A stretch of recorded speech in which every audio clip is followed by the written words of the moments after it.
चलिए स्टूडेंट, हम लोग क्वेश्चन नंबर 19 को सॉल्व करते हैं। देखिए क्वेश्चन नंबर 19 में क्या कहा जा रहा है। 200 लट्ठों को ढेरी के रूप में इस प्रकार रखा जाता है। सबसे नीचे वाली पंक्ति में 20 लट्ठे, जो हमारी सबसे नीचे की पंक्ति है, सबसे नीचे की पंक्ति में कितने लट्ठे हैं? 20 लट्ठे हैं, ठीक है। उससे अगली पंक्ति में, यानी कि उससे ऊपर की जो पंक्ति है उसमें 19 हैं, उससे अगली पंक्ति में 18 हैं, इत्यादि। देखिए आकृति 5.5, जो आप आकृति 5.5 देख रहे हो उसमें देखिए ये 200 लट्ठे कितनी पंक्तियों में रखे गए हैं, सबसे ऊपरी पंक्ति में कितने लट्ठे हैं हमें बताना है, ठीक है। स्टूडेंट आप लोग ध्यान से देखिए, देखिए सबसे जो नीचे वाली पंक्ति है उसमें कितने 20 लट्ठे हैं, उससे ऊपर कितने हैं?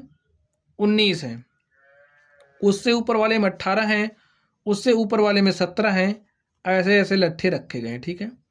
और ये जो टोटल लट्ठे हैं इनकी संख्या में कितनी दी गई है? देखिए 200 लट्ठों को ढेरी के रूप में रखा गया है। ढेरी यानी कि यहाँ पर ये जो लट्ठे पंक्तियों में रखे गए हैं इनका योग कितना है? इनका योग है 200। और अगर आप लोग इसको ध्यान से देखेंगे तो क्या पाएंगे? देखिए 19 में से आपने एक घटाया -1, 18 में से आपने 19 घटाया तो -1, तो यहाँ पर जो हमारा सर्वांतर है डी का मान क्या आ गया? -1 आ गया, ठीक है। और यहां से हम देख सकते हैं जो हमारा प्रथम पद है ए का मान कितना? 20 है। और स्टूडेंट हमें क्या निकालना है? देखिए ये 200 लट्ठे कितनी पंक्तियों में रखे गए हैं तथा सबसे ऊपरी पंक्ति में कितने लट्ठे में बताना। तो सबसे पहले लट्ठे कितनी पंक्तियों में रखे गए हैं, पंक्तियों की संख्या बतानी है, यानी कि मैं n का मान बताना है। तो चलिए हम लोग n के मान को निकालते हैं। तो हम लोग फॉर्मूला जानते हैं, हमारा फॉर्मूला क्या होता है? Sn इज इक्वल टू होता है n/2 of 2a plus n-1 of d, ठीक है। n का मान तो हमें निकालना है। Sn दिया है, देखिए कितना दिया? 200। 2 इंटू में a, और a का मान है 20, तो यहाँ पर हमने 20 रखा, प्लस लिखिए n-1, और d का मान क्या है? -1 है। चलिए हल करते हैं इसको। देखिए इस 2 को आप इधर भेज दीजिए तो 200 गुणे में 2 हो जाएगा। यहाँ पर n, 2 को 20 से मल्टीप्लाई किया तो हो गया 40, और इस माइनस से हमने n में मल्टीप्लाई किया -n, -1 से इसमें मल्टीप्लाई किया +1, इस तरीके से आ गया। चलिए यहाँ पर देखिए क्या हो गया? 200 दूनी 400, n को अंदर भेजिए। पहले इसको सोल्व भी कर लेते हैं, ठीक है। 40 और +1 कितना हो जाएगा? 41 माइनस n, मल्टीप्लाई करिए, हो जाएगा 41n माइनस n स्क्वायर, और यहाँ पर 400। इसको सॉल्व करते हैं, लिखिए इस -n स्क्वायर को आप इधर लेकर के, हो जाएगा n स्क्वायर, 41n इधर आएगा तो -41n, ये 400 वही है जहाँ था, 400 इज इक्वल टू 0, ठीक है स्टूडेंट। चलिए अब हम लोग इसको सॉल्व करते हैं। तो स्टूडेंट आप इसका गुणनखंड करिए, तो n square minus 41n plus 400, तो 400 को मैं ब्रेक करना, ठीक है। तो चलिए हम 400 को ब्रेक करते हैं। 400 को आप कुछ इस तरीके से ब्रेक करिए कि हमारे पास क्या आ जाए? -41n।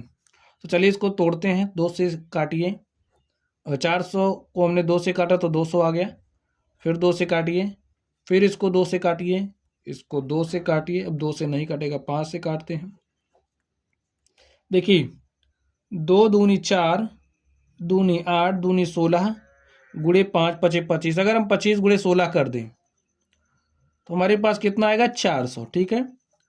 और हमें यहाँ पर +400 -41 चाहिए। अगर हम -25n लिखें और यहाँ पर -16n लिखें तो हमारे पास देखिए -41n आ जा रहा है, और यहाँ पर -25 गुणे -16 करें तो हमारे पास 400 भी आ जा रहा है, ठीक है।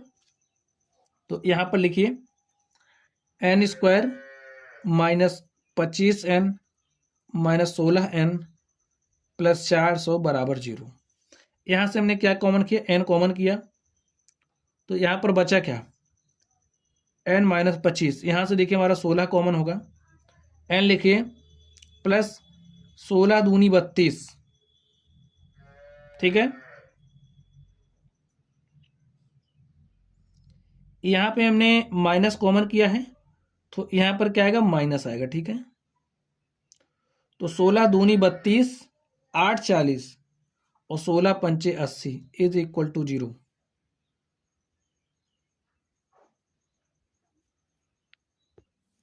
तो देखिए क्या होगा, n-25 n-25, तो यहां पर लिखे n-25 और बचा क्या, n-16 बराबर 0। तो स्टूडेंट आप ध्यान से देखिए, यदि हमारा n-25 लिखिए, यदि n-25 बराबर 0 के है तो n बराबर क्या हो जाएगा, n बराबर 25 हो जाएगा। और यदि n-16 बराबर 0 तो जो हमारा n का मान है वो किसके बराबर हो जाएगा, 16 के। तो स्टूडेंट जो हमारा पंक्तियों की संख्या क्या आ गई है, 25 और 16, ठीक है। लिखिए जो हमारा n का मान है वो या तो 25 होगा और या तो क्या होगा, 16 होगा। लिखिए n इज इक्वल टू 16 या फिर 25। अब इन दोनों में मानों में से कौन सा मान संभव है, अभी हम लोग इसको देखते हैं। अब देखिए मैं बताना क्या है, तथा सबसे ऊपरी पंक्ति में कितने लट्ठे हैं, ठीक है। सबसे ऊपरी जो हमारी पंक्ति होगी, जैसे यहां पर आप लोग देख रहे हैं इस तरीके से हमारे लट्ठे हैं, तो जो सबसे ऊपरी पंक्ति है उसमें कितने लट्ठे में बताना है। तो हम लोग एक बार n बराबर 16 पर निकालेंगे और एक बार n बराबर 25 पर। चलिए an इज इक्वल टू क्या होता है, a plus n minus 1 of d, ठीक है। अब हमें an का मान निकालना है, तो a का मान देखिए कितना है, 20 है, तो यहां पर आप 20 रखिए प्लस n का मान हम कितना ले रहे हैं, 16 माइनस 1 ऑफ d, और d का मान -1 है। हल कर लीजिए इसको, 20 प्लस 16 में से हमने 1 घटाया तो आ गया 15 और यहां पर -1। 20 प्लस 15 में से 15 को हमने मल्टीप्लाई किया -1 से, तो क्या आ गया, -15।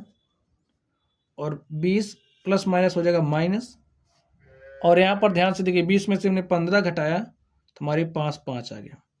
तो हमारी जो सबसे ऊपरी पंक्ति है उसमें लट्ठों की संख्या कितनी है, 5 है, जब हमने n बराबर 16 लिया। चलिए इस पर देख लेते हैं।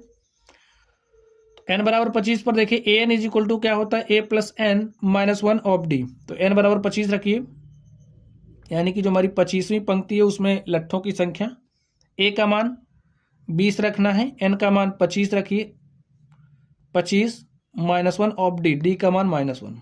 हल करिए, 20 प्लस 25 में से हमने 1 घटाया तो आ गया 24 गुणे में -1। 20 24 को -1 से मल्टीप्लाई किया तो -24 आ गया।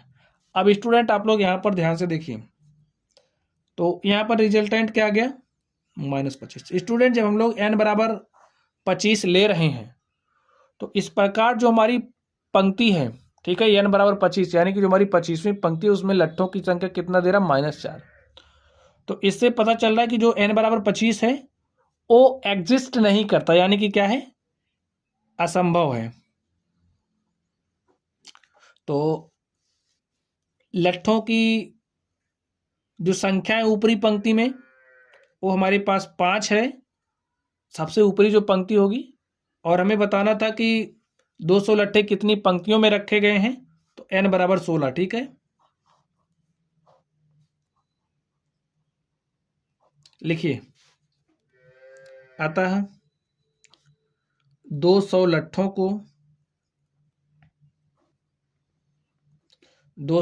को 16 पंक्तियों में रखा गया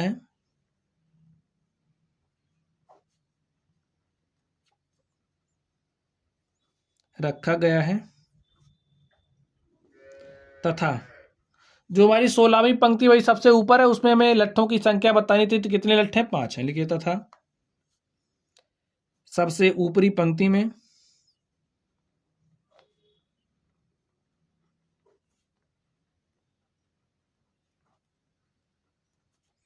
लट्ठों की संख्या 5 है।